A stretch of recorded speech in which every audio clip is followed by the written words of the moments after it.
नमस्कार दोस्तों, मेरा नाम है शिवम आहूजा और आप सबका हार्दिक स्वागत। आज हमारे साथ है एक बहुत ही special guest Rajendra Shah sir, C Rajendra Shah sir. Firstly welcome to the channel sir, कैसे हो आप? Thank you Shivam, thank you so much. और शिवम मैं बहुत बढ़िया हूँ। एंड आप बताइए शिवम, आप कैसे हो? मैं भी बहुत बढ़िया हूँ सर, बस कृपा बनी रहे सर आपकी। तो सर ओके। सर की इंट्रोडक्शन मैं दे देता हूँ, छोटी सी दूंगा, पर उसमें है इम्पैक्ट बहुत कुछ, क्योंकि सर एक मोटिवेशनल स्पीकर है। सर सबको इंस्पायर करते हैं। Sir helps everyone to identify their vision and बहुत कुछ, इतने लोगों को मोटिवेट किया है, इतनी ट्रेनिंग सेशंस लिए हैं। एंड खुद की जर्नी भी सर की ऐसी है जो सुन के मेरे को फ्रैंकली बहुत मजा आता है, एंड आप सबको भी डेफिनेटली मजा आएगा ही आएगा। तो सर मैं चाहता हूँ कि सर आप अपना थोड़ा बताइए कि आपकी जर्नी कैसी रही है, क्या रही है, एंड आगे के प्लान्स क्या हैं।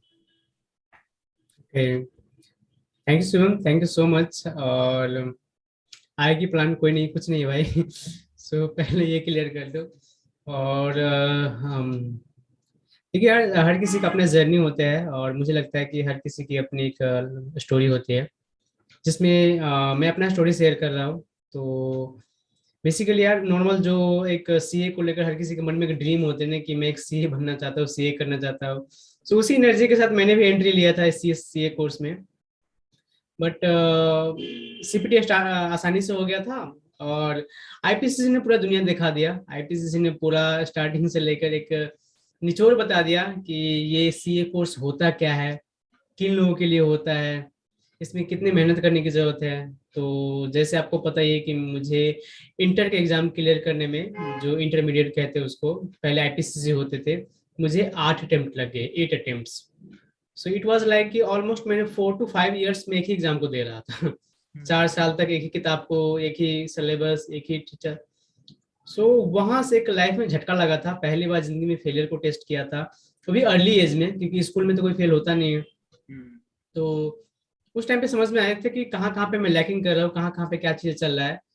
तो मैं क्या था कि मैं बचपन से ना थोड़ा सा हार्ड वर्किंग इंसान हूँ और सोल्यूशन ओरिएंटेड, कि मुझे ना भले प्रॉब्लम कैसा भी हो, मैं उसमें टूट जाऊंगा बट मैं साथ में सोल्यूशन भी ढूंढूंगा।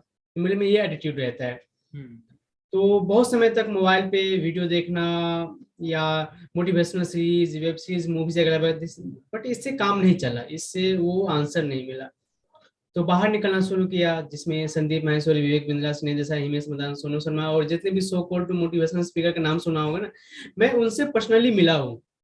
सो इट वाज लाइक कि 1 to 1 या ग्रुप या जो भी उसका प्रोग्राम सेमिनार होते, उनसे मिला और उन सभी टेक्निक्स को इस्तेमाल किया लाइफ में। समझा खुद को कि मैं कौन हूँ, अपने हेल्थ को कैसे पीक पे रखे, अपने माइंड सेट को कैसे सही रखे, फाइनेंस की क्या इंपॉर्टेंस है, फैमिली की क्या इंपॉर्टेंस है, दोस्त की क्या रोल है, पढ़ाई कैसे करते हैं, लाइब्रेरी में कैसे इस्तेमाल करते हैं, बहुत सारी चीज समझ में आया। जब मैंने सारा लर्निंग जो मैंने जिंदगी से सीखा था धक्के खा खा के, या पीछे की जो गलती से मैंने सीखा था, जब मैंने सीए फाइनल पे अप्लाई किया, तो मेरा सीए फाइनल बड़ा आसानी से निकल गया। जो नॉर्मली क्या होता है कि सीए फाइनल टफ होता है और आईपीसीसी इजी होता है कंपेयर। तो मेरा सीए फाइनल बड़ा इजी से निकल गया। और वहां से एक लाइफ में एक सेकेंड फेज स्टार्ट हुआ। सो सीए वाली जर्नी तो यही था। उसके बाद तो डिफरेंट फेज स्टार्ट हुआ। So that was a different totally story. So ये एक ट्रांसफॉर्मेशन था। बिल्कुल सर, बिल्कुल मैं आपको बिल्कुल रिलेट एंड अंडरस्टैंड दोनों कर पाता हूँ, क्योंकि सर मेरे को भी फ्रैंकली बताऊं, आईपीसीसी में 6 अटेम्प्ट्स लगे। एंड उसकी उसकी जर्नी सर वही समझ सकता है जो उसमें गया हो। लाइक रिजल्ट सब गो आना, थ्रू होते हैं। एक्सपेक्ट कर रहे हैं कि पास होंगे, फिर फेल हुए, फिर अपने आप को पिकअप करना, फिर फेल हुए, फिर पिकअप करना। सर उसमें लर्निंग्स लर्निंग्स तो बहुत भर भर के हैं, जो लर्निंग्स कितने भी पैसे देके नहीं मिलेंगी। राइट? तो सर आपकी इसमें लर्निंग क्या रही बेसिकली, कि अपने आप को कैसे उठाते हैं, और उसके साथ में और क्या क्या आपने सीखा आफ्टर एवरी फेलियर?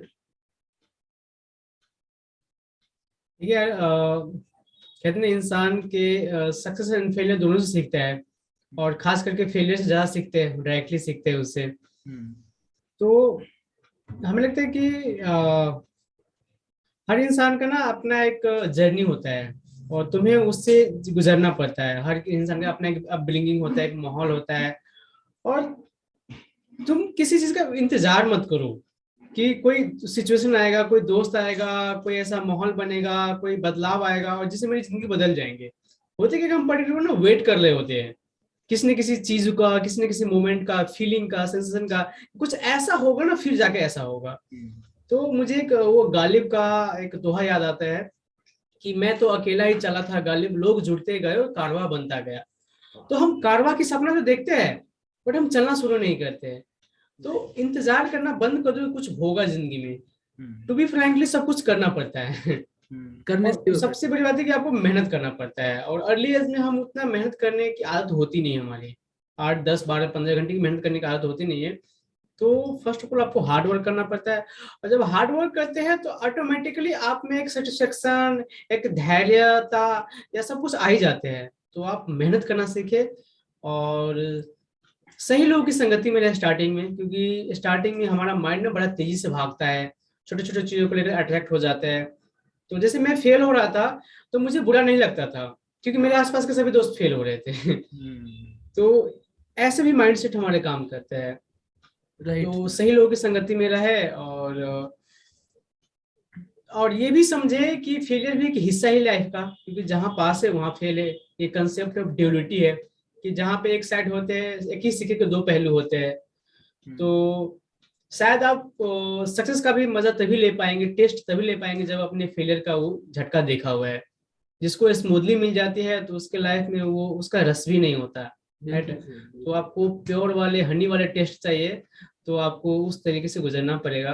तो अपना डॉक्टर एपीजे अब्दुल कलाम जी का कोट है ना कि पहले अपने आप को आग में जलाओ, फिर जाके तुम्हें सपने मिलेंगे। सो इट हैपेंस, बिना आसानी के और बिना मेहनत किए लाइफ में चीजें नहीं मिलती। गलती से मिल भी जाती है तो छिन भी जाती हैं। और मजा भी नहीं तो आता वो वाला, करना फिर अगर बिना पड़ता, मेहनत मजा के भी करो नहीं मजा आता। भी नहीं आता। तो सर मेरे ना काफी ज्यादा फ्रेंड्स हैं आसपास जिनका अभी इंटर या आईपीसीसी क्लियर नहीं हुआ है, या कुछ लोग कैट एग्जाम देते हैं, उनका एक अटेम्प्ट दो अटेम्प्ट नहीं होता है, XYZ एग्जाम देते हैं नहीं होता। वो अब ना ब्लेम करने लगते हैं कि यार ना वो मार्क्स नहीं दे रहे, वो मार्क्स काट रहे हैं, यार मेरा ना इतनी बार कैसे पढूं सेम किताब, कैसे करूं। तो वो अपने आप को ब्लेम करने की बजाय आपस की एक्सटर्नल सराउंडिंग्स को ब्लेम करते हैं। तो सर आप बताइए कि खुद को ब्लेम करना सही है कि एक्चुअल में ये सर्कमस्टांसेस होते हैं। देखिए शिवम यार, मैं इसमें एक ही बात कहना चाहता हूँ कि अगर आपको कहते हैं ना कि मंजिल से प्यार है, मंजिल से प्यार है ना, तो सफर खुद ही आनंद में हो जाती है। सफर से आप कंप्लेन नहीं करते। अगर आपको पता है कि जिस मंजिल पे मैं जा रहा हूँ, जो मैं काम कर रहा हूँ, और उससे मेरी जिंदगी में ये इम्पैक्ट होने वाला है, तो तुम फिर किसी चीज से इरिटेट नहीं होते। न तुम अपनी फैमिली से इरिटेट होते हैं, न तुम अपनी हालातों से इरिटेट होते हैं, न अपने दोस्तों से, क्योंकि तुम्हें लगता है कि हर हर एनर्जी ना कहीं मुझे सपोर्टिंग रोल प्ले कर रहा है। अगर तुम देख पाते, कोई 5%, कोई 10%, कोई 100%, कोई 80% रोल प्ले कर रहा है। सो फर्स्ट ऑफ ऑल वो क्लैरिटी होना चाहिए लाइफ में कि what ever I am doing that is for me my self. क्या होता है ना कि बहुत बार हमारा गोल हमारा ही नहीं होता, हमारा फैमिली का होता है, या सोसाइटी ने हमें दे रखा है, या पीयर प्रेशर की गोल है। तो जब गोल ही तुम्हारा नहीं है तो उसके लिए तुम कैसे उम्मीद करते हो कि मैं हमेशा मोटिवेटेड रहूं। सो फर्स्ट ऑफ ऑल चीजों को ऑन करो, ये देखो कि this is my life, and what ever I am doing this is for my self first, पहले मेरे लिए। और जब तुम्हारा अपना है तो सफर आनंद में हो ही जाती है। तुम्हें फिर गुस्सा नहीं आएंगे अपनी जर्नी से कि यार क्यों नहीं हो रहा है, तो तुम्हें पता है कि यार जो मैं कर रहा हूँ वो मुझे सही दिशा मिले जा रहा है। भले रिजल्ट मिले ना मिले वो बात की बात है ना। भगवत गीता में कहते हैं कर्म कर और फल की चिंता मत कर, ये होता है अगर तुम सही में उस जोन में होते हो तो। और तुम ऊपर ऊपर से उस जोन में रहोगे ना तो तुम्हें ये कंप्लेन रहेगा। तुम शिद्दत से किसी चीज के चाहने लगोगे, तुम्हारा अपना गोल है, तो तुम्हें सही में अपनी जर्नी से प्यार आ जाएंगे। तो पहले अपनी गोल में क्लैरिटी लाओ लाइफ में। यस यस सर आप मूवीज देखते हो? बचपन में बहुत देखता था, फिर एक दौर आया जब मैं सिर्फ हिट मूवी देखते थे, और एक दौर है कि मेरी जिंदगी से मूवीज ही खत्म हो गई। तो पिछले 3 4 साल से ऑलमोस्ट मैंने मैक्सिमम 8 10 मूवी देखा होगा। राइट राइट सर, मतलब वही है ना कि जो आप मूवी देखते हो वो हिट हो जाती है। हाँ ये भी कह सकते हो। बिल्कुल सर बिल्कुल। अच्छा सर मेरा अगला अगला सवाल ये है कि आपने ऐसा आपको आपकी लाइफ में कभी लगा कि यार अब तो नहीं हो रहा यार मेरे से, बस हो गया अब, ऐसा कोई फेज आया था कि अपने आप पे आपको सेल्फ बिलीव था कि आप कर्म कर रहे हो, फल कभी ना कभी आएगा, देर सही देरी से सही आएगा पर आएगा जरूर, या आपने कभी कभार बीच में हार मान ली थी? देखिए शिवम, इसमें एक बात समझो, ये हार मानता कौन है? ये तो, ये माइंड में एक थॉट ही तो है ना, और कुछ तो नहीं है। ये राइट। जो हर तरह के विचार आते हैं, तो फिर तुम उसको देखने लगते हो कि ये मन के विचार है, और सुबह से लेकर शाम तक ऐसे 10 विचार आते हैं। हम्म। सुबह से लेकर शाम तक, और हर घंटे बदलते रहते हैं, हर दिन बदलती है, सुबह कुछ और होते हैं, शाम को कुछ और होते हैं, एक हफ्ते कुछ और होते हैं। राइट। तो फिर तुम उसको अगर थिन लाइन देखना शुरू कर दोगे ना, तुम्हें अपने विचारों पे काफी हद तक एक पकड़ बन जाएंगे, समझ आ जाएंगे ये विचार कहाँ से आ रहा है, क्यों आ रहा है। तो इट्स ऑब्वियस नॉर्मल कि हम बचपन से इस तरीके से कंडीशन है ना, सक्सेस को लेकर, गोल को लेकर, या फाइनेंसेस को लेकर। तो हमें अगर ऑन द मोमेंट या ऑन द स्पॉट रिजल्ट नहीं मिलता, और फास्ट रिजल्ट, तो हम बड़ा जल्दी डिमोटिवेटेड होते हैं, हम उदास हो जाते हैं, क्योंकि हमारा कंडीशन माइंड है ना, कि हम चाहते हैं कि चीजें बड़ा फास्ट हो, जल्दी हो, सक्सेस मिले, ये मिले, वो मिले। हमें क्योंकि इस तरीके से कभी सिखाया नहीं गया कि तुम व्हाट एवर तुम जो करते हो उसमें डूब जाओ, उसमें तुम अपना पैशन ढूंढो, या उसमें तुम ऐसा ढूंढो कि तुम लाइफ टाइम उसको कर सकते हो। ऐसा नहीं सिखाया गया है, हमें सिखाया गया रिजल्ट ओरिएंटेड बनो। राइट। राइट। तो राइट। रिजल्ट ओरिएंटेड जब तक माइंड रहेगा ना, तब तक ये उदासी रहेंगे, और वो महीने में आ सकता है, हफ्ते में आ सकता है, रोज भी आ सकता है, और हर मोमेंट भी आ सकता है। सही बात है सर, एकदम सही बात है। सर अभी आप थोड़ी देर पहले कह रहे थे कि आपका वो गोल होना चाहिए कि आपको अपनी मंजिल से प्यार होना चाहिए, तभी आप सफर में प्यार करोगे। पर सर कुछ लोग होते हैं जो सीए उनको करना नहीं होता, उनके पेरेंट्स के कहने से कर रहे होते हैं। या तो जैसे एक एक्टर है पोपट लाल, अगर आप तारक मेहता का उल्टा चश्मा कभी देखा हो, तो उसमें एक एक्टर है, वो भी चार्टर्ड अकाउंटेंट है। एक सागर शाह करके हैं, चेस प्लेयर है, इंटरनेशनल मास्टर है, वो भी एक चार्टर्ड अकाउंटेंट है। तो सर उन सबका पैशन तो एक्टिंग, चेस, इन सब में था, तो उन्होंने फॉलो किया। पर सीए उन्होंने एक एजुकेशनल, एक मतलब बैकअप कहते हैं ना, कि अगर कुछ नहीं हुआ तो चलो सीए से जॉब लग जाएगी, इतने पैसा तो आ ही जाएगा। तो अगर कोई इस माइंड फ्रेम से कर रहा है, तो वो करना सही है या उसको नहीं करना चाहिए? देखिए इसका, क्योंकि बहुत सारा बच्चे अभी उस फेज में गुजर रहे हैं, राइट। तो राइट। ऐसा हम कोई आंसर को देंगे तो उसके लिए एक बड़ा एक डिप्लोमेटिक वो हो जाएंगे कि सर हम्म। ने ऐसा क्या आंसर दिया। देखिए एक बात ये भी समझे कि हम इंडिया इंडिया में रहते हैं, हिंदुस्तान में रहते हैं, हम्म। और हमारे पेरेंट्स लोग या हम इतने लकी बच्चे नहीं है कि बचपन में हमारा वो साइकोमेट्रिक टेस्ट हुआ हो कि करेक्ट। इस बच्चे का दिमाग कहाँ जा रहा है, इसका वाइड वाइड कैसा है, या किस चीज में इंटरेस्ट आ रहा है। तो इतना क्लैरिटी हमें होता नहीं है लाइफ में। और जब ये हम 12th के बाद जो हम सो कॉल्ड दुनिया में आते हैं, CS एंड जिसमें हम कहते हैं this is my passion, hobbies, interest, तो वो भी हमारा अपना नहीं होता, उस बात को समझो।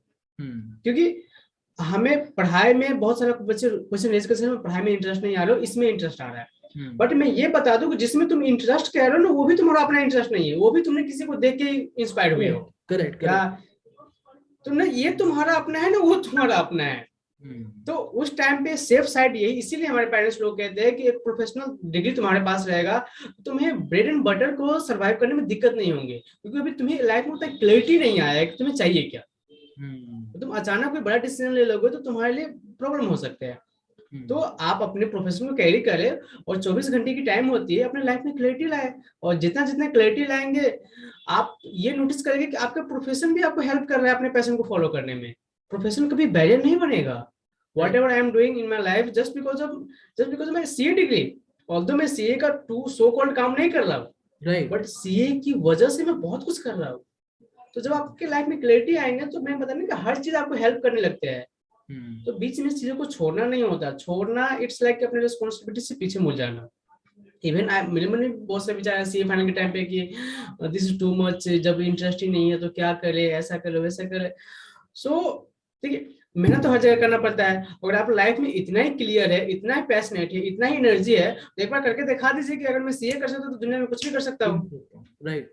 घर वाले भी अलाउ कर देंगे तो भी कर लेगा। तो सही क्यों ना बात। हम विन विन सिचुएशन करें। जो इंसान क्लियर होता है ना लाइफ में, समझदार होता है ना, तो चीजों में बवाल नहीं ढूंढते, वो चीजों में क्लैरिटी ढूंढते, वो सबके लिए अच्छा सोचते हैं, ताकि सबको कंफर्टेबल हो जाए। Right sir. सर जैसे एक कोट है स्टीव जॉब्स का ही, कि मतलब you always connect the dots backwards, कि अगर आप जो अभी कर रहे हो ना, इन फ्यूचर कहीं ना कहीं फायदा आएगा उसका। जैसे मान लो आज मैंने एडिटिंग करना सीख लिया, इन फ्यूचर कभी ना कभी मान लो मैं सीए कर रहा हूँ, खुद का प्रमोशन करना है, एडिटिंग काम आ जाएगी मेरी। तो अभी जो कर रहे हैं फ्यूचर में डेफिनेटली काम आएगा, चाहे वो अच्छा कर रहे हैं चाहे वो बुरा कर रहे हैं। राइट। तो सर आपने कब सोचा था, आपने सीए के टाइम पे सोचा था कि आप मोटिवेशनल स्पीकिंग कर रहे होगे या ऐसे लोगों को कर रहे होगे कि आपको बाद में ही वो पैशन इंटरेस्ट मिला? देखिए मैं कहता हूँ शिवम ना, आप अपनी जिंदगी को ना ईमानदारी से जीते हैं, ऑनेस्टी के साथ काम करते हैं और जिंदगी में मेहनत करते हैं ना, तो जिंदगी खुद ही आपको इंडिकेटर देते रहते हैं। अगर आपने सही से ऑनेस्टली अपने हार्ट को सुना, हार्ड वर्क किया, तो ऐसा डॉट कनेक्ट होगा। कब होगा, कैसे होगा, यू डोंट नो, बट होगा, ये समहाउ है कि आगे जाके होगा। बट कब, कैसे, कहाँ होगा, नो वन नोज। तो हमारा जो धर्म होता है, जिस भी मोमेंट में है, उस मोमेंट में उस टाइम को हम बेस्ट यूटिलाइज कर रहे हैं कि नहीं कर रहे, ये अगर हमने कर लिया तो आगे का टाइम खुद ही बेटर हो जाएंगे। कहते हैं ना कि फ्यूचर कहीं और नहीं है, फ्यूचर जस्ट प्रेजेंट को हम एकोमोडेट करते जाए तो फ्यूचर बन जाते हैं। करेक्ट। तो फ्यूचर का जो बीज है ना, आज हम डाल रहे हैं, तो वो बीज अगर हमने सही तरीके से डाल दिया तो ऑटोमेटिक हमारा फ्यूचर ब्राइट ही होगा। तो डेफिनेटली आप अपने प्रेजेंट पे फोकस कर ले और उस टाइम पे ऑनेस्ट होकर मेहनत करें। कि क्या है कि दुनिया में किसी के साथ झूठ बोल सकते हैं, बट खुद के साथ तो झूठ नहीं बोल सकते ना।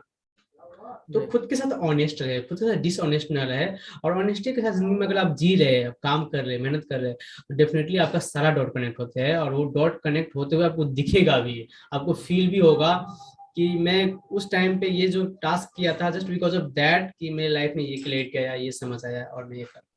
सर अगर आप कह रहे हो ऑनेस्टी बहुत जरूरी है वो भी खुद से, मान लो कोई पर्सन है वो अभी खुद के साथ डिसऑनेस्ट है, किताब तो खोल के बैठा है पर पढ़ नहीं रहा उसको, कुछ तो पढ़ाई का नाटक कर रहा है दूसरों के सामने, या तो इधर उधर तफरी कर रहा है, पढ़ नहीं रहा, अपने गोल पे फोकस नहीं कर रहा, उसको पता है कि वो डिसऑनेस्ट है, तो सर उसके लिए वो प्रोसीजर क्या है डिसऑनेस्ट से ऑनेस्ट बनने का?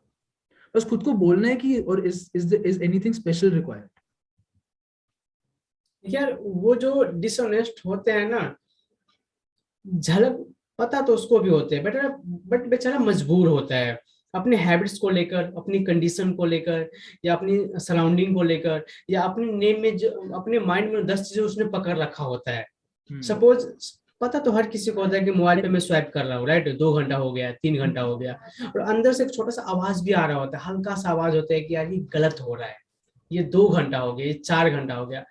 बट ये है कि वो बाहरी जो हमारी बॉडी की जो सेंसेशनल चीजें हैं, और सेंसेशनल चीजों को हमने बहुत इंपॉर्टेंस दे दिया है, सपोज खाने को, टच को, कपड़े को, दिखावे को, तो हमने बहुत इंपॉर्टेंस, ये हमारे इंद्रिय हमें मजबूर कर देता है।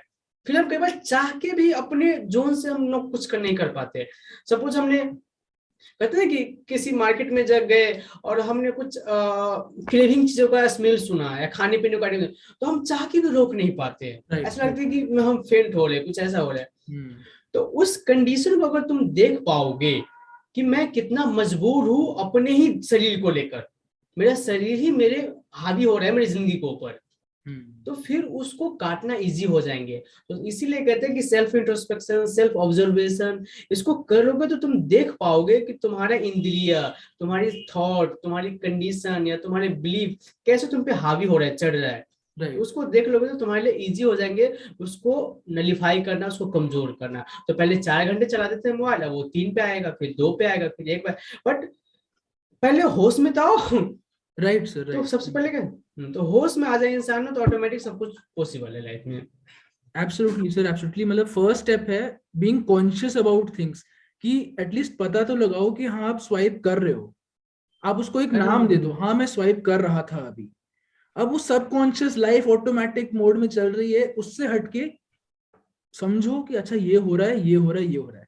फर्स्ट में हमने समझ लिया, फिर जैसे सर आप कह रहे हो, फिर धीरे धीरे 4 से 3, 3 से 2, 2 से 1, फिर जो टाइम वहां पे आप सेव करोगे, वो टाइम जब हम इन्वेस्ट करेंगे खुद ही मजा आना चालू हो जाएगा हमको, ऑटोमेटिक बदलाव आ जाएगा, सब कुछ खुद ही होने लगते हैं लाइफ में। कॉन्शियसनेस बहुत ज्यादा जरूरी है। एंड सर आपने बहुत। आपने जैसे बात करी कि हमें इंद्रियों पे कंट्रोल करना सीखना है, तो सर इसमें मेडिटेशन का कोई रोल होता है क्या? आप मेडिटेट करते हो, एंड कोई रोल होता है क्या मेडिटेशन का? देखिए शिवम, क्या होता है ना कि हम बचपन से बेहोशी वाली जिंदगी जीने की हमें एक पैटर्न बन चुका है, आदत बन चुका है।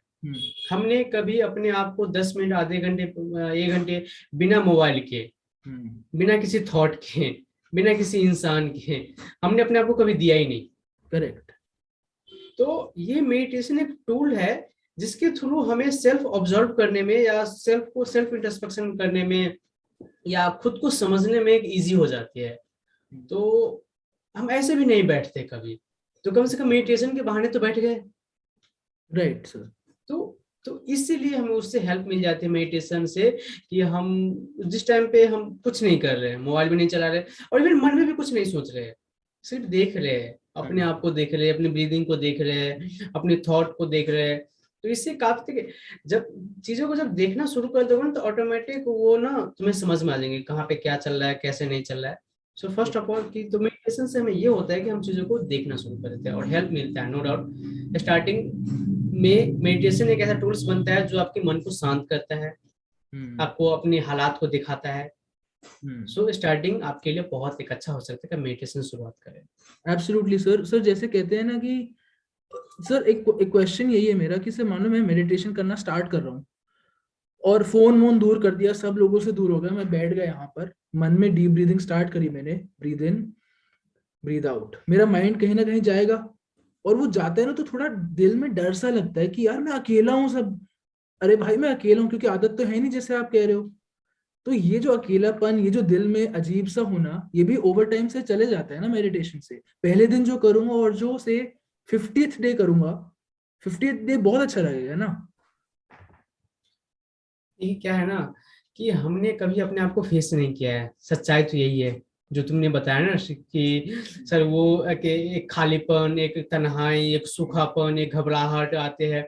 तो एक्चुअल तो हमारा यही है, टू बी ऑनेस्ट बताओ तो। ये जो बाहरी आवरण हमने लगा रखा है, नेम फेम का, पैसे का, या सेक्स का, या सोसाइटी का, या फैमिली का, ये तो टेम्पररी है ना अगर देखा जाए तो। 100%। और ये तो कुछ ही दिनों का मेहमान है ना, पर्टिकुलर किसी, या कोई, ये तो सेंसेशनल प्लेजर है ना। तुम अपने आप को फेस करोगे, देखोगे, तो तुम्हारी जिंदगी सही में ही थोड़ा सा है संघर्षपूर्ण।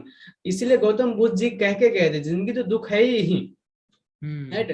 तुम होश में आ जाओगे तो उसको, दुख को कम कर लोगे, होश में आ जाओगे तो तुम एक न्यूट्रल लाइफ पे पहुंच जाओगे। अभी क्या है कि हम सीधा देखते हैं और सीधा हैप्पीनेस पे भागते हैं, यहाँ से ये खुशी मिलेगा, यहाँ से ये मिलेगा, यहाँ से ये मिलेगा। और जब हम खुद के साथ मेडिटेशन में बैठते हैं ना, तो हमें ये समझ में आता है कि कहीं से कुछ खुशी मिलने वाला नहीं है। जहां से खुशी मिल रहा है वहां से उसी हिसाब से दुखी भी मिल रहा है, दुख भी मिलेगा हमें। तो ये हम देखते हैं मेडिटेशन में, और जब देखते हैं तो हमें रोना आता है कि जिंदगी सही में इतना सूखा है, इतना तन्हा है, इतना अकेला है, क्योंकि हमें कोई खुशी दे नहीं सकता किसी भी फॉर्म में, वो क्योंकि वो तो अंदर की चीजें है और अंदर हम कभी गए नहीं, राइट। तो इसीलिए हमें उस टाइम पे घबराहट होती है, तन्हाई होती है। बट ये इसमें एक होप भी है। होप ये है कि जब तुम खुद को देख लोगे और खुद की इनर जर्नी ट्रैवल करना शुरू कर दोगे, तो तुम्हें आउटर की जो इन्फ्लुएंस है ना, वो तुम्हें उतना एक लेवल से ज्यादा इम्पैक्ट नहीं करेगा। तो एक कहते हैं ना कि if you can't go outside go inside, सुना होगा आप लोगों ने। तो दो दुनिया है, इस बात को समझो। एक बाहर की दुनिया है जिसका अपना एक अस्तित्व है, अपना एक मजा है, अपना एक रिलेवेंस है, और एक अंदर की दुनिया है जिसका अपना है। बट इसमें प्लस पॉइंट ये है कि तुम्हारे अंदर की दुनिया है, उसमें तुम्हारा अपना कंट्रोल है, तुम उस पर कभी भी जा सकते हो। बट बाहर की दुनिया में तुम्हारी कंट्रोल है नहीं। और हमने क्या किया है कि अपनी हैप्पीनेस, अपनी पीस ऑफ माइंड सारा का सारा बाहर दे दिया है, राइट। तो ये दिक्कत होती है इंसान को। तो बेसिकली क्या है कि जो हम इनवर्ड्स ट्रैवल करने का कहते हैं, वो सर उसी पॉइंट से दुख ओरिजिनेट होता है और उसी पॉइंट से खुशी ओरिजिनेट होती है, राइट। तो हम कॉन्शियसली भी चूज कर सकते हैं ट्राई करने का कि हाँ मैं इनवर्ड्स जाऊंगा, दुख मिलेगा मुझे, डेफिनेटली मिलेगा थोड़ा, पर उसके बाद खुशी भी है, और वही खुशी बाकी किसी एक्सटर्नल खुशी से बहुत बहुत ज्यादा है, राइट। देखिए क्या होता है ना डियर, कि जब इनर सफर करते हैं ना, और जब खुद को देखना शुरू करते हैं ना, तो आपके लिए सुख दुख, पॉजिटिव नेगेटिव, या होते ना कि, तो ये खत्म, क्योंकि ये वर्ड ना हमें बड़ा कई बार कंफ्यूज कर देता है। हम चीजों को ना फिर एज इट इज देखना शुरू करते हैं, हम फिर चीजों को लेबलिंग नहीं करते। हमारा अभी माइंड क्या है ना, कि हमारा सिचुएशन फेवरेबल हुआ तो हम उसको बोलते हैं हैप्पीनेस, सिचुएशन फेवरेबल नहीं है तो हम उसको बोलते हैं सैडनेस। ये होता है ना, सिचुएशन तो सिचुएशन है ना। तो मेडिटेशन से, सेल्फ इंट्रोस्पेक्शन से, स्पिरिचुअलिटी से हमें तीसरी आंखें खुलती है। और तीसरी आंखें का मतलब ये है कि हम चीजों को एज इट इज देखते हैं, हम पीछे की कोई बिलीफ लेकर उसको नहीं घुसाते और आगे कोई उम्मीद नहीं डालते उस पर। हमने देखा कि यहाँ पे कोई ट्रांजेक्शन हुआ और वो हुआ, बस दैट इज। हम क्यों उसको एक मीनिंग देने की कोशिश करें? मीनिंग कहाँ से आ रहा है? मीनिंग तो पास्ट मेमोरी से आया ना, और पास्ट में तो हम कंडीशन ही थे, पास्ट में तो हम अलग ही परसेप्शन था हमारा। तो ये होते हैं मेडिटेशन करने से, स्पिरिचुअल होने से, कि चीजों को आप एज इट इज परसीव करते हैं। तो उसमें ना आप हैप्पी, जब जिंदगी में हैप्पीनेस, ना ज्यादा खुश होते हैं ना ज्यादा दुखी होते हैं, क्योंकि आपको दोनों में न्यूट्रल है। राइट। तो जो इंसान सुख में सुख नहीं, दुख में, तो उसको क्या कौन परेशान कर सकता है? वो तो हमेशा एक ही मोमेंट में है। तो इसीलिए कहते हैं लाइफ में हमें हैप्पीनेस नहीं चाहिए, हमें लाइफ में पीस ऑफ माइंड चाहिए, कि हमें एक ठहराव चाहिए। सर मतलब हमारी लाइफ का गोल क्या है? लाइफ का गोल यही है कि पीस ऑफ माइंड चाहिए या क्या? व्हाट इज, और ये जो लाइफ का गोल होता है ये डिफरेंट पर्सन के लिए अलग अलग हो सकता है, या सबके लिए ही peace of mind is the goal? Shivam, मैं बताऊं, लाइफ अपने आप में ही गोल है और समझे? इसमें और गोल की जरूरत नहीं है मतलब आप समझे नहीं, क्योंकि जैसे तुमने एक और गोल की नींव डाली उसमें, तो तुम्हें एक उम्मीद कुछ चीज का जगाया तुमने, या कोई अभी अभी कुछ कुछ तुम्हें और चाहिए लाइफ में, जो तुम्हारे पास अभी नहीं है। और यही हमारे दुखों की वजह है। जब हमारे ये भाव आते हैं कि हमारे पास नहीं है और हमें चाहिए ना, तो चाह ही इंसान का दुख है। सब पर कहावत है कि चाह गई चिंता मिटी मनुआ भया, बड़ा एक अच्छा लाइन मिलेगी कि चाह गई चिंता मिटी मनुआ बेपरवाह, जिनको कछु न चाहिए वो साहन के साह। वाह वाह मैं लिखा हुआ पढ़ रहा हूँ। हाँ हाँ, समझा समझा समझा। हाँ तो तो ये जो तुम्हारा गोल है, या ये तुम्हारा कि मुझे एक पीस ऑफ माइंड मिलेगा, या मुझे हैप्पीनेस मिलेगा, मुझे ठहराव मिलेगा, ये डिजायर जब तक रहेगा तब तक ये दुख भी रहेगा। इस बात को ध्यान रखो। सर एक बात बताओ सर, चाह तो ऑटोमेटिक है ना? अब मान लो मैंने एग्जाम दिया, मेरी चाह है कि मैं पास हो जाऊं, मैंने एकदम मेहनत कर ली, मेरी चाह है कि मैं पास हो जाऊं। मेरे पास एक कोई तो फोन है, मेरी चाह है कि मैं मेहनत करूं, पैसे कमाऊं और अगला वाला फोन लूं, बेटर क्वालिटी से मान लो वीडियो रिकॉर्ड करूं, बेटर माइक ले लूं। या मेरी चाह है कि मैं 1,000 लोगों को इम्पैक्ट किया है अभी, बाद में जाके 10,000 1 लाख लोगों को इम्पैक्ट करूं। तो सर ये चाह ही तो है, ऐसा ही तो ये चाह रखना गलत है क्या? तो चाह क्यों रखना है? उससे क्या होगा? सर मेरे को मोटिवेशन मिलेगी कि अच्छा मैं ये नया माइक लूंगा, नया कैमरा लूंगा, तो मैं ना 1 लाख लोगों की लाइफ पर इम्पैक्ट कर सकता हूँ और ज्यादा खुशियां बांट सकता हूँ। देखो, जब तक तुम खुशी की मीनिंग समझोगे नहीं, और जब तक तुम असली जिंदगी में तुम्हें चाहिए क्या उसको नहीं समझोगे, तो तुम आउटर चीजों से रहोगे, कि अभी वो नंबर रहेगा 500 या 1000 या 10,000 या 1 लाख या 2 लाख। और ये नेवर एंडिंग प्रोसेस है, इस बात को भी तुम्हें पता है। करेक्ट। क्योंकि एक एक माइलस्टोन हम अचीव करते हैं, दूसरा माइलस्टोन क्रिएट कर लेते हैं, दूसरा अचीव करते हैं, तीसरा क्रिएट कर लेते हैं। एकदम। तो ये ऑन गोइंग है, और इसमें कोई बुराई भी नहीं है, पहले इस बात को समझो। इसमें कोई ऐसा भी नहीं है कि ये दुनिया जो है, जहाँ पे रिसोर्सफुल दुनिया है, इसमें कोई दिक्कत है या इसमें कोई प्रॉब्लम है। दिक्कत ये कि हम खुद को नहीं जानते कि हमें क्यों चाहिए, कितना चाहिए, और हम है कौन।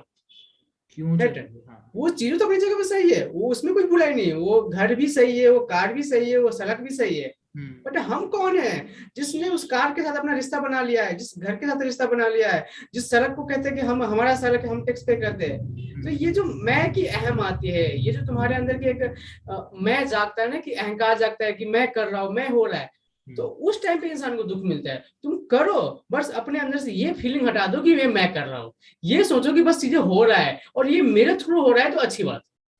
बिल्कुल सर, बिल्कुल बिल्कुल बिल्कुल। ये हम काफी ये डीप चले शायद गए। स्पिरिचुअलिटी की काफी बहुत नेक्स्ट लेवल की काफी बात है हाँ, थोड़ा लोग ऑडियंस में समझ आए नहीं आए पता नहीं, बट हाँ अगर ये समझ गया कोई ना, तो पीस ऑफ माइंड आना बहुत, उसकी उसकी एक्चुअली पाथ पे तो चलेंगे, हम स्टार्ट करना तो चलेंगे। तो सर आप बताओ, आप जनरली पूछ रहा हूँ कि खाते क्या हो, लाइक जंक फूड वगैरह खाते हो नहीं खाते? और खाने का हमारी बॉडी पर, माइंड पर इम्पैक्ट रहता है कि नहीं रहता? जैसे आप बहुत जैसे कि जैसा अन्न ऐसा मन, सुना होगा आप लोगों ने। जैसा अन्न ऐसा मन, जैसे पानी ऐसे वाणी। तो ये हमारे कबीर दास जी कह के गए हैं, तो इसका तो डेफिनेटली बहुत ज्यादा इम्पेक्ट रहते हैं हमारा। ये जो अपना योगा गुरु है वो भी कह चुके हैं कि स्वाद और विवाद के चक्कर में मत फंसो। हम्म। तो सर ये एक बात 2 इंच बताओ। की जीभ जो है ना, तो हाँ। ये इंसान को जिंदगी बर्बाद कर देती है, इस बात को समझो। और यही इंद्रिय की जो हमें मजबूर करता है। तो पर्सनली मैं अपना बताऊं तो मैं डियर मैं थोड़ा सा कॉन्शियस हो गया हूँ लाइफ में, और मैं अपनी चीजों को लेकर देख पाता हूँ, नोटिस कर पाता हूँ। हम्म। तो मैक्सिमम कोशिश रहती है कि मैं उस खाने को खाऊं जो रॉ फॉर्मेट में हो, जिसमें कम कॉन्शियसनेस हो, जिसमें कम चेतना हो। क्या होता है ना मतलब। कि नॉन वेज खाना खाते हैं, कुछ और खाते हैं ना, तो उसमें कॉन्शियसनेस लेवल ज्यादा है, उसमें जान ज्यादा है, उसमें जीवन हाँ ज्यादा है। बिल्कुल। और जो साग सब्जी है या जो फल फूल है, तो उसमें कॉन्शियसनेस उसमें भी है, बट उसमें जान कम है, वो हम्म। ऑलमोस्ट है। तो हम्म। तुम जितना ग्राउंड लेवल की चीजें खाओगे, तो हम्म। तुम्हारे मन उतना बेटर रहेंगे, तो तुम्हारे लिए फूड ही तुम्हारा मेडिसिन बन जाएगा। बिल्कुल बिल्कुल बिल्कुल। हम्म। अगर तुमने फूड वो नहीं खाया जो तुम्हें खाना चाहिए था, और तुमने वो खाना खाया जो तुम्हारे कंडीशन माइंड या लोग या तुम्हारा स्वाद कह रहा है खाने के लिए, तो वो फूड ही तुम्हारे लिए बीमारी का घर बनेगा। इस बात को भी ध्यान रखो। Right sir, right right. And sir जो फूड होता हाँ। है, जो जो फूड हम कुक करते हैं, उसमें सर वाइब्रेशंस भी जाती हैं जो बंदा कुक कर रहा होता है जो, और वो हम वाइब्रेशंस लेते हैं। राइट। तो सर आजकल क्या हो गया कि बहुत सारे घरों में हाउस हेल्प होते हैं या कोई तो और खाना बना रहे होते हैं, तो उनकी वाइब्रेशंस, वो फोन पे बात करके खाना बना रहे हैं, तो उनकी वाइब्रेशंस फूड में जा रही हैं और वो फिर हम इनटेक कर रहे हैं। सर उसका सोल्यूशन भी एज सच नहीं है, क्योंकि सबकी लाइफ इतनी बिजी हो गई है कि खाने खुद बनाने में पापा को मम्मा को भागा दौड़ी ये वो। तो सर इसका सोल्यूशन क्या है, मैं हमेशा सोचता रहता हूँ, तो सोचा आपसे पूछूं। यार बड़ा किसी ने कहा है कि आप हल्दीराम में जाते हैं, हम्म। तो जो वहाँ पे खाना बनाने वाला पर्सन होता है ना, उसके मन में यही चला होता है कि मेरा सैलरी कितना मिलेगा और उस हिसाब हाँ। से मैं कर रहा हूँ। हम्म। या जो सेल करने वाला है उसको पर ऑर्डर के हिसाब से पैसा मिल रहा है, हम्म। जो सर्विस करने वाले हैं उसको पर सर्विस के हिसाब से। तो उसके भाव जो है वो खाना खिलाने से नहीं है, उसके भाव है पैसे से। राइट। इसीलिए दुनिया में पैसा पैसा पैसा चल रहा है। किस भाव से खाना बना है? पैसे के भाव से। सर्विस किस बिल्कुल। भाव से? पैसे के भाव से। पैसे के हिसाब हम से। खा किस रहे हैं? पैसे दे के खा रहे हैं, राइट। और हाँ। आगे हम ही वही पैसे वाले बात, इसीलिए दुनिया में पैसा पैसा पैसा पैसा चलता रहता है। तो इसमें डेफिनेटली यार इसका इम्पैक्ट रहता ही है। जो हमारे एक पुराने कल्चर थे जिसमें खाने को हम एक प्रसाद मानते थे, राइट। राइट। खाने को अन्न प्रसाद कहते थे। और उसको खाने से पहले हम पहले प्रेयर करते थे हम्म। कि आपने हमें ये भोजन दिया और हम इसके लिए बहुत आभारी है कि आज हमें भोजन करने का मौका मिला। हम्म। तो उसको खत्म करोगे, उसको रिचुअल को कम करो, तो लाइफ में देखना पड़ेगा कि लाइफ में कर क्या रहे हैं जब सुकून से खाना ही नहीं खा पा रहे, हाँ। हेल्थ ही सही नहीं है, मेंटली सही नहीं है, रिलेशन ही खराब है, तो पैसे लेके भी क्या करेंगे जिंदगी में। हम्म। तो जो सो कॉल्ड जो भाग दौड़ भरी जिंदगी है, फास्ट ट्रैक लाइफ है।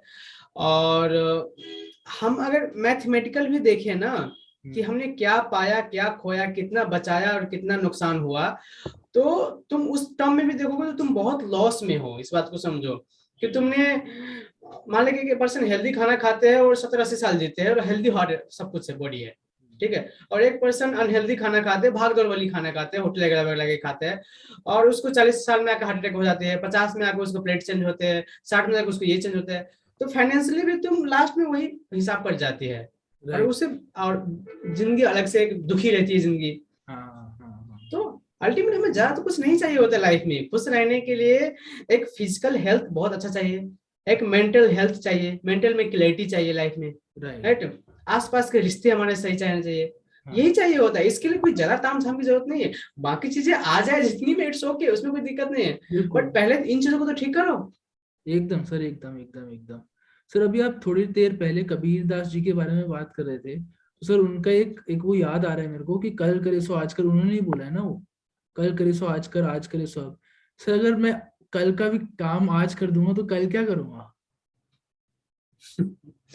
चलिए बहुत बढ़िया। ये मैंने कबीरदास के ऊपर ना किताब लिख रहा हूँ, तो इसीलिए मैं कई कबीरदास को दोहे आपको एक्सप्रेस किया। तो हम्म। मैंने पर्सनली उनके लाइफ से बड़ा इंस्पायर्ड रहा, और मेरी जर्नी में जो स्पिरिचुअल टच मिला है, तो उनमें हम्म। कबीरदास का भी काफी रोल रहा है। बाकी तो बहुत लोग मैंने सुना है। तो ये आपका जो दोहा है, कल करे सो आज करो, आज करे सो अब, पल में परले होएगी बहुरी करेगा कब, ये पूरा कंप्लीट दोहा है। तो देखिए यार, अच्छी बात है कि एक तो हमारी सबसे बड़ी दिक्कत ये है कि ना कि हमें खाली बैठना नहीं आते हैं, तो हम इस बात से भी परेशान रहते हैं कि थोड़ा सा काम कल के लिए रख लेते हैं।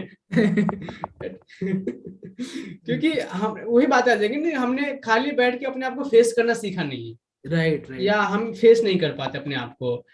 तो हमने कुछ ना कुछ झुंझुना पकड़ लेते हैं, तो कुछ ना कुछ झुंझुना होना चाहिए, तो काम को ही डाल लेते हैं कि चलो काम को ही पकड़ लेते हैं। कल करेंगे। वर्कहोलिक होना भी कोई सोल्यूशन नहीं है जिंदगी का, इस बात को करेक्ट समझो। करेक्ट ये जो करेक्ट। कहते हैं कि बहुत स्टेटस में यूज करते हैं, I am so workaholic, I am so passionate, I am startup entrepreneur, it's just like उसकी जिंदगी हेल हो चुकी है और कुछ करने के लिए है नहीं, तो वो काम पे पकड़ के रखा हुआ है। काम से प्यार होना अच्छी बात है उसमें, बट वर्कहोलिक होना कोई सोल्यूशन नहीं है। काम करो, मन लगा करो, बट ये भी है। तो लाइफ में ना कुछ करने के लिए तो अच्छी बात है ना शिवम, क्या दिक्कत है? सही अगर बात है। जिंदगी में कुछ नहीं है तो एंजॉय योर सेल्फ कंपनी, सही ये भी बात है। अचीवमेंट है। लोग इतने मेहनत क्यों कर रहे हैं कि ताकि उस वो इस जोन को एंजॉय कर सके लाइफ में, वो मजे से बैठे चिल होके। बट हमें दिक्कत है कि हमें एंजॉय करना भी नहीं आता। हमारा एंजॉयमेंट का डेफिनेशन ही गलत बदल दिया लोगों ने, कि 5 स्टार होटल में चले जाओ, स्विमिंग पूल में नहा लो, या तुम सोशल मीडिया फोटो लेकर डाल दो, या रेस्टोरेंट खाने को। तो उसमें इंजॉयमेंट कितना है और उसमें एग्रेशन कितना है, वो देखो कि तनाव कितना है। तो इंजॉयमेंट तो वही है कि मन लागो मोरे यार फकीरी में, राइट? मन लागो मोरे यार, क्योंकि इंसान 5 तत्वों से बना हुआ है शरीर हमारा, अग्नि पानी जल वायु, और इसके साथ तुम रम जाओगे ना, इसमें घुल जाओगे ना, तो ये परम आनंद है, ये तुम्हारा बॉडी स्वीकार कर लेगा चीजों को। तो नहीं है तो टेंशन लेने की जरूरत नहीं है, एंजॉय करो, बहुत कुछ मिल जाएंगे। खाली रहोगे तभी कुछ नया भी तो आएगा ना। एकदम और एकदम। जब पहले से ही भरे हुए हो तो कहाँ आएंगे? तो खाली रहोगे तो समुद्र बन जाओगे, जहां पे पूरा आके समा जाएगा, तुम्हारा सीना समुद्र की तरह हो जाएंगे। और ज्यादा इधर उधर रहोगे तो फिर वही है। तो खाली करना सीखो, तो खाली करने का सबसे बेस्ट तरीका है कि अपने काम को फिनिश कर लो, और खाली होकर देखो जिंदगी को कैसे क्या हो रहा है। बिल्कुल सर, बिल्कुल बिल्कुल सही बात है। सर एक दो और क्वेश्चन आ रहे हैं माइंड में, अगर आपके पास टाइम हो अभी। हाँ कोई नहीं, पूछ लो हाँ सर। सर, ये आप कहते हो ना कि आपने, हर कोई कहते हैं कि हर चीज का पॉजिटिव देखना चाहिए, पॉजिटिव देखना चाहिए। तो सर कोविड आया, ठीक है, कोविड में बहुत लोगों को दिक्कत आई, वो ठीक है, तो सर कोविड का भी तो पॉजिटिव है ना। मतलब देखा जाए तो कोविड से भी बहुत चीजें पॉजिटिव निकली, कि वर्क फ्रॉम होम स्टार्ट हुआ, ये हुआ वो हुआ। आपके लिए भी थोड़ा अच्छा हो गया कि आपने ये स्टार्ट कर दिया, मैंने भी ये स्टार्ट कर दिया, कैमरा के सामने लोगों ने सीख लिया। तो सर ऐसे जब हम फेल होते हैं एग्जाम में, तो हम उसमें भी पॉजिटिव ढूंढने हैं या क्या उसमें, या तो उसको भूल जाएं एकदम कि नहीं यार फेल हो गए, अब फ्रेश स्टार्ट करते हैं, अच्छे से पढ़ेंगे अब, या सोचें कि यार कहाँ गलती की मैंने, उसको उठा के लेके बैठे। देखिए यार, मैंने फिर से बताया कि मैंने ना ये शब्दों का कंफ्यूजन ना बड़ा इंसान को कंफ्यूज करता है, पॉजिटिव नेगेटिव, हार जीत, नाफा नुकसान, या अच्छा साइड बुरा साइड, ये सब ना वर्ड है, और वर्ड हमेशा कंफ्यूज करेंगे। देखिए पॉजिटिविटी उसी को चाहिए जो नेगेटिविटी से परेशान है। सही बात है। ये सर, लेकिन सही आपने बात भी है। तो, लेकिन सर आपने भी तो मोटिवेशन के लिए इधर उधर गए ना, संदीप सर के सेशंस में गए, तो सर वाज इट, मतलब it's similar to seeking positivity, no? Similar to seeking positivity, और हम क्या होता है ना कि हम ना जो हमारे मन में चल रहा होता है ना, तो ऐसे तरह का हम इन्वायरमेंट ढूंढ रहे होते हैं कि हाँ। हमारे मन के इन्वायरमेंट के हिसाब से ना कोई दुनिया मिल जाए, या कोई ऐसी बातें करे, या कोई हमारे रिलेट कर पाए। तो देखो, जिन चीजों को अपनी लाइफ में जितना इंपॉर्टेंस देके बैठोगे, हम्म। और वो चीज तुम्हें डिस्टर्ब, वो चीज में कुछ गड़बड़ होगा, तो तुम्हें लाइफ में परेशानी होंगी। तुमने अपने माइंड में अपने करियर को कुछ ज्यादा इंपॉर्टेंस दे रखा है, तुमने रिलेशनशिप को कुछ ज्यादा इंपॉर्टेंस दे रखा है, तुमने दोस्त को ज्यादा इंपॉर्टेंस दे। अब जाहिर सी बात है, तुमने अपना पीस ऑफ माइंड किसी और के हाथ में दे रखा है, और उसमें कुछ वाइब्रेशन आएगा तो तुम्हारा मन घबराएगा, तो फिर तुम कुछ और ढूंढोगे, यार पॉजिटिव रहो, पॉजिटिव रहो, पॉजिटिव रहो। और तुम्हें ना उम्मीद थी ना दिक्कत था, तुम जैसा भी हो, वाइब्रेशन हो रही, ठीक है, होने तो क्या दिक्कत है। तो डिपेंड करता है कि तुम कितना अटैच हो, और जितना अटैच रहोगे चीजों से, उसी हिसाब से तुम्हें फिर वो एक आउटर वर्ल्ड की एक सोल्यूशन भी चाहिए होगा। तुम सही बात। अटैच नहीं हो तो तुम्हें बाहर की सोल्यूशन चाहिए ही नहीं। Correct correct correct, absolutely sir.